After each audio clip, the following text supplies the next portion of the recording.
What's up guys, Riggs here, and today I'm going to be showing you the simplest way to make profiles using your Kemper profiler. I've been working all day capturing my 1967 Deluxe Reverb, and if you haven't heard that amp, there's a video linked above here. And I'm also going to be doing a profile pack of my Sir Badger 18, and that video of that amp is linked above as well. So today I thought I'd show you the simplest possible way. Now while some people use multiple microphones or do kind of different experimental things, I'm going to show you the simplest way using just a single microphone, a single mic cable, and 2 1/4-inch cables. So without further ado, let's jump in. Alright, so this is going to be the simplest possible setup you can use. You're going to run your guitar into the input as you normally would, and then here on the back you're going to run the 1/4-inch out of the direct output send, and that's going to go into the front of the amp, into whatever input you're going with. Now the important thing here when you're considering how you're going to place your mic and all that kind of stuff is you want to be able to capture the sound as you would normally recording a guitar. Now the only difference is in this case the XLR from the microphone is also going to be plugged into the back of the Kemper, and that is going to be into the return input here on the back. So you'll plug all of that in, and then the fun begins. Once you've dialed up a tone you like, and again, if you have a DAW, I highly recommend checking to see how you like your mic placement. In this case, I've got the SM57 just off axis and just off of the center of the cone, kind of pointing at the edge of the dust cap. That works really well for this amp after a lot of different mic placement and experimentation, so that's how I want to capture it. Now the next thing you want to do is you want to turn your Kemper on, and you want to turn it to profiler. In here it's going to give you the option to switch between the Kemper amp and the reference amp. The reference amp is what the actual amp is going to sound like that you're profiling. Now, if you're doing this in the same room with the amp, you're probably only going to hear it coming out of the speaker of the amp itself, as opposed to studio monitors or headphones or whatever you may be monitoring through.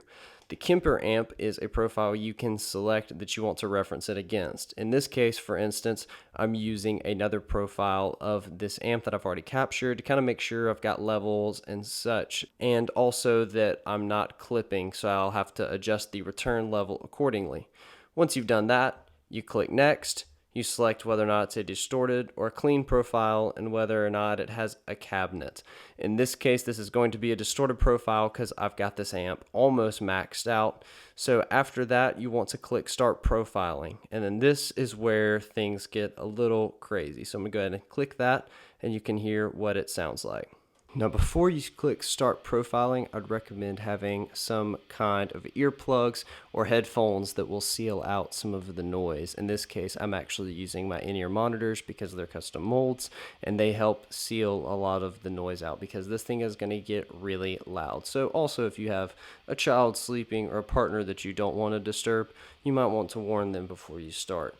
Once I click Start Profiling, it usually lasts somewhere between 30 and 45 seconds, and then all of the crazy noise is done. So I'm going to go ahead and start profiling, and we'll hear what it sounds like.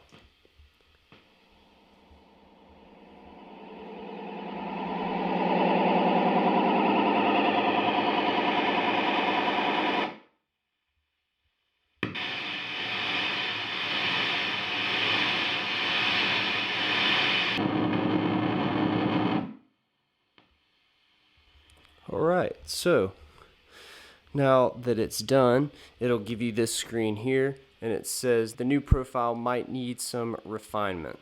Please press refine and play chords on your guitar for a while. Usually at this point I'll play for about 30 to 45 seconds, let it hear what it sounds like, both strumming big open chords and palm muted stuff, switching between pickups and even single lines and that kind of thing to refine it. Alright, so to refine it, as I said, I'll usually play some clean chords and some palm muted stuff and just kind of try to play all over the neck. What you play doesn't matter as much as playing a full range of things. That's also why I like to use a guitar that has single coils and humbuckers so that the amp can really hear and the Kemper can understand what it's going to react like with a variety of different sounds. As you can hear, this amp is still very loud behind me. The volume knob is on 9 and the number 1 input on the normal channel. So this is pretty cranked up. So to refine it, I'm going to leave in my headphones, as you can see, to kind of cut out some of that noise, because I definitely don't want to be playing in front of an amp this loud in this small of a room for very long. So I'm going to click refine on the Kemper and start playing.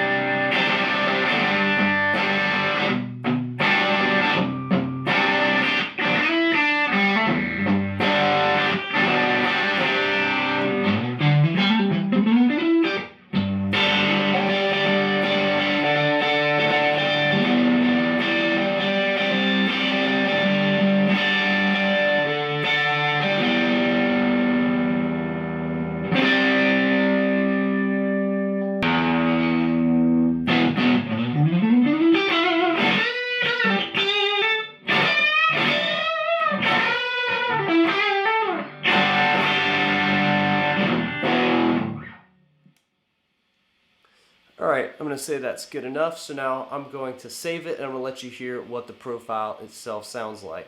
But at this point, you're pretty much done. You just have to rename it and save it as what you want to. Usually I'll just default to leaving what's on the Kemper, just renaming it enough so I know what specific profile it is, and then do it all in the Kemper editor. It's just faster to do it that way than fooling with knobs. But you're pretty much done at this point. But I want to let you hear what this one sounds like.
So guys, that's it. That's how to profile using the Kemper. I hope this video was helpful, and if it was, please consider leaving a like and subscribing to my channel, and let me know any of your thoughts down in the comments below. I wanted to keep this as short and brief and to the point as possible, so if you have any other questions, be sure to let me know down in the comments as well. If you want to check out some of my Kemper profile packs, I'll have them linked in the description with a link to my website. They're very, very affordable as far as Kemper profile packs go, but I hope you get a lot of use out of them. That's all for this video, and I will see you in the next one.